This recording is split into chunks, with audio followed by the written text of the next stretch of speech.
महिन्यातून पुण्यामध्ये जीबीएस आजाराचा धोका वाढतोय। आठवडाभरामध्ये पुण्यातील जीबीएस रुग्णांची संख्या 101 वर जाऊन पोहोचली आहे। यामधील काही रुग्णांची प्रकृती चिंताजनक आहे, तर 16 रुग्णांची प्रकृती चिंताजनक आहेत आणि ते व्हेंटिलेटरवर असल्याची माहिती आहे। महत्त्वाचं म्हणजे पुण्यामध्ये एकाच दिवसात 28 नव्या रुग्णांची नोंद झाली आहे, तर रुग्ण आढळून आलेल्या परिसरामध्ये आरोग्य विभागाकडून 25,578 घरांचं सर्वेक्षण करण्यात आलंय।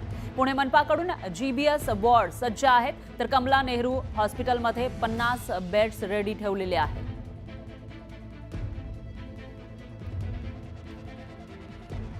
आणि याविषयी अधिक माहितीसाठी आपले प्रतिनिधी चंद्रकांत फुंदे हे आपल्यासोबत थेट पुण्यामधून आपल्यासोबत जोडले गेले आहेत। चंद्रकांत, काय सांगाल, पुण्यामध्ये जीबीएसचे रुग्ण आतापर्यंत थोडे कमी होते, पण त्यांची संख्या वाढताना दिसते आणि एकाच दिवसामध्ये ही संख्या मोठ्या प्रमाणामध्ये वाढली आहे। काय कारण आहे याचं?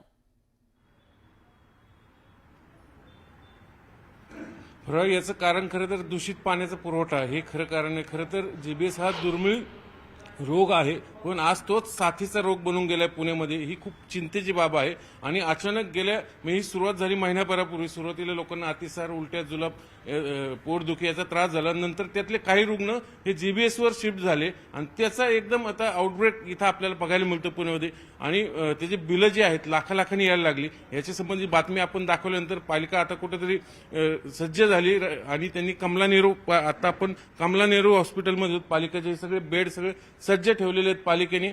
म्हणजे जे रुग्ण आता खासगी हॉस्पिटलमध्ये उपचार घेत आहेत त्यांना महात्मा फुले योजना असेल किंवा पालिकेची गरीब शहरी योजना असेल याच्यामार्फत उपचार मिळतात, पण तिथली बिलं परवडत नाहीत। म्हणून पालिकेने कमला नेहरू हॉस्पिटलमध्ये 50 बेडचं, म्हणजे 25 महिला आणि 25 पुरुष असे 50 बेडचं हॉस्पिटल, म्हणजे एक अख्खी विंगच रेडी ठेवलेली। 17-18 आयसीयू आहेत, म्हणजे ज्यांना व्हेंटिलेटर, सगळे ऑक्सिजन पॉईंट सगळे रेडी। आपल्यासोबत डीन आहेत। सर, मला सांगा काय काय तयारी केली पालिकेने या जीबीएस सिंड्रोमच्या रुग्णांना उपचार करण्यासाठी? पुणे महानगरपालिकेतर्फे आयुक्त साहेब आणि आरोग्य प्रमुख यांच्या आदेशानुसार आपण 15 पुरुषांसाठी 15 महिलांसाठी असा वॉर्ड आरक्षित केलेला आहे।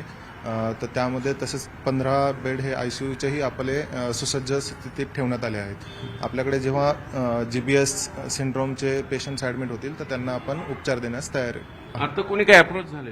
आता सध्या तरी आपल्याकडे कोणी रुग्ण अप्रोच झालेले नाही आहेत। तर जे काही रुग्ण आपल्याकडे अप्रोच होतील तर त्यांना आपण नक्कीच सुविधा काय आवाहन कराल पुणेकरांना? कारण आता लाखोची बिलं भरतायत, काही नातेवाईक पण अप्रोच झाले माहिती? काही नातेवाईकही आपल्याकडे कालपासून अप्रोच झाले होते। तर सद्यस्थितीमध्ये पुणे महानगरपालिकेतर्फे जी वैद्यकीय सहाय्य योजना आहे तर त्यामध्ये त्याची मर्यादा 1 लाखापासून 2 लाखापर्यंत वाढवण्यात आलेली आहे। आणि आता नक्कीच 14 जानेवारीनंतर जे काही रुग्ण ॲडमिट होतील तर त्यांनाही काही आर्थिक सहाय्य पालिकेतर्फे दिले जाणार आहे। सुनीता मॅडम, मला सांगा, हे कमला नेहरू गोरगरिबांचं रुग्णालय आहे पालिकेचं। आता इथं रुग्णांनी यावं, म्हणजे जीबीएसचे रुग्ण आहेत त्यासाठी आपण काही आजूबाजूचे जे काही सर सुरू केलाय, जे खासगी हॉस्पिटलमधले त्यांना लाखोची बिलं पडतात, त्यांनी संपर्क साधले? अजून तर तसे रुग्ण आलेले नाहीयेत, पण ज्यांना वीकनेस आहे, अशक्तपणा आहे, श्वास घेण्यास त्रास होतोय किंवा चालण्यास त्रास होतोय, त्यांनी इथं आपल्याकडे आले तर आपण त्यांना सेवा काय सुविधा ठेवली तिथं? आपल्या इथे ऑक्सिजन आहे, बेड आहे, वॉर्ड ऑक्सिजन आहे, वॉर्डमध्ये ऑक्सिजन आहे आणि आयसीयू मध्ये पण आपण बेड अवेलेबल ठेवलेले। इथं उपचार होऊ शकतात, सगळे उपचार होऊ शकतात इथे।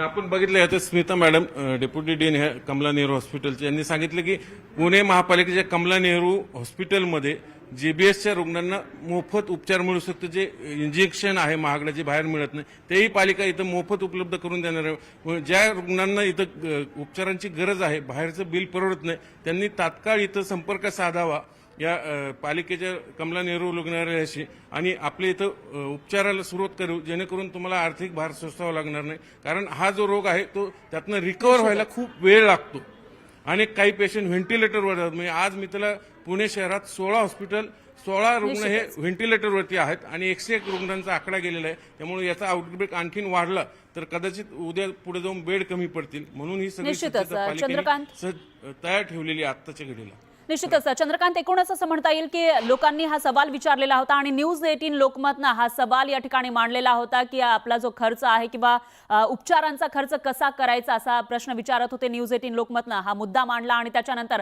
सरकारकडून याची दखल घेण्यात आलेली आहे आणि उपचारासाठी तर आता व्यवस्था केली आहे, पण हा आजार वाढू नये यासाठी सरकार काय करणार, प्रशासन काय करणार, हा सगळ्यात मोठा प्रश्न आहे. त्यामुळे याविषयीची अपडेट आपण घेत राहूया. चंद्रकांत, धन्यवाद तुम्ही दिलेल्या या सविस्तर माहितीसाठी.